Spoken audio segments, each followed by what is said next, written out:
the strongest, and imperial ambitions are resurfacing.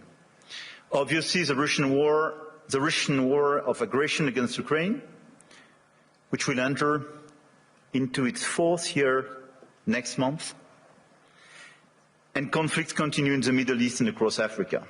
This is as well a shift toward a world without effective collective governance, and where multilateralism is weakened by powers that obstruct it or turn away from it, and rules are undermined.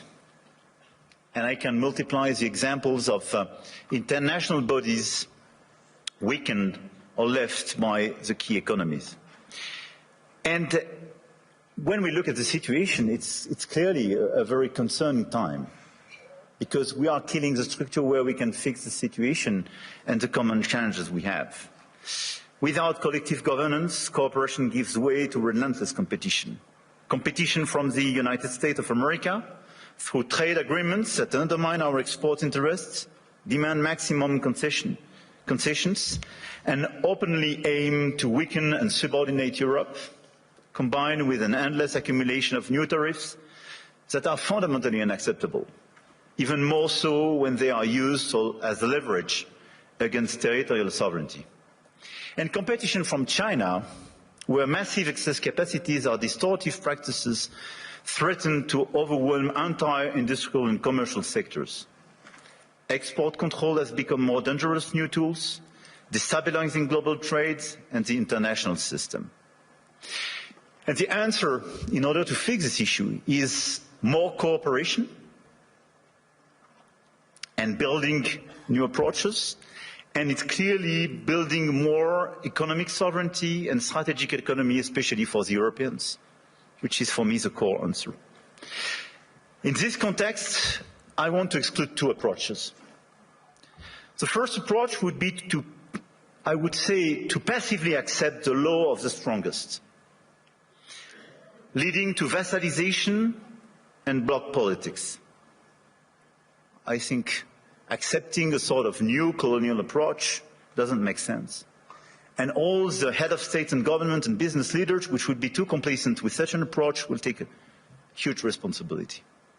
The second will be to adopt a purely moral posture, limiting ourselves to commentary. That path would condemn us to marginalization and powerlessness.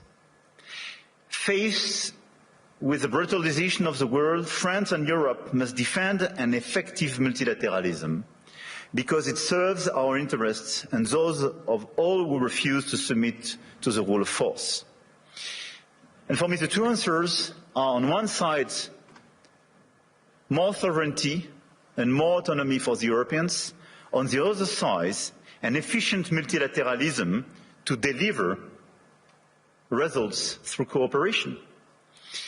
Obviously, France and Europe are attached to national sovereignty and independence, to the United Nations and to its charter.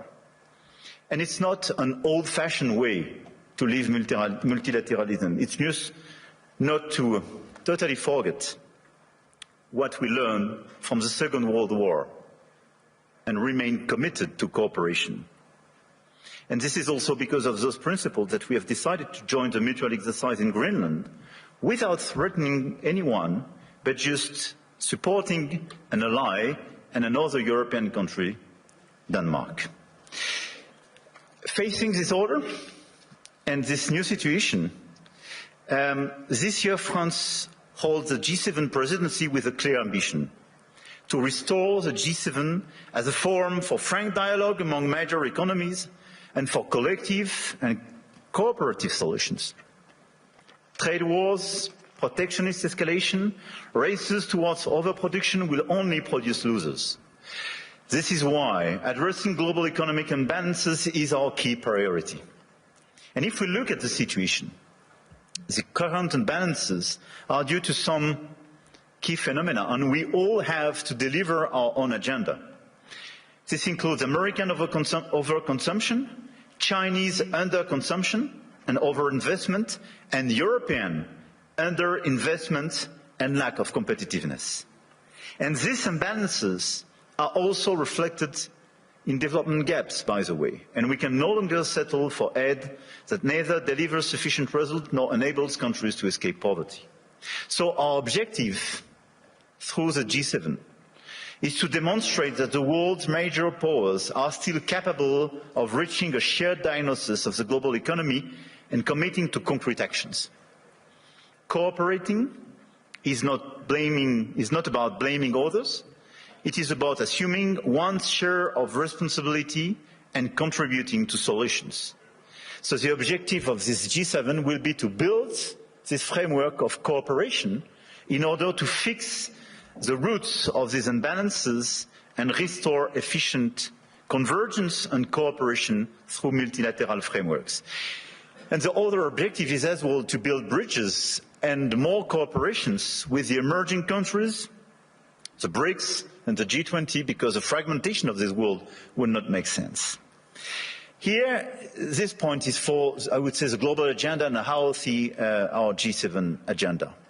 On the other side, we have the European answer. And for me, Europe clearly has to fix its key issues: the lack of growth, the lack of GDP per capita growth, and the three pillars of our strategy in order to deliver more sovereignty, more efficiency and more growth would be based on protection, simplification and investment. Because the diagnosis is well known, European competitiveness still lags behind that of the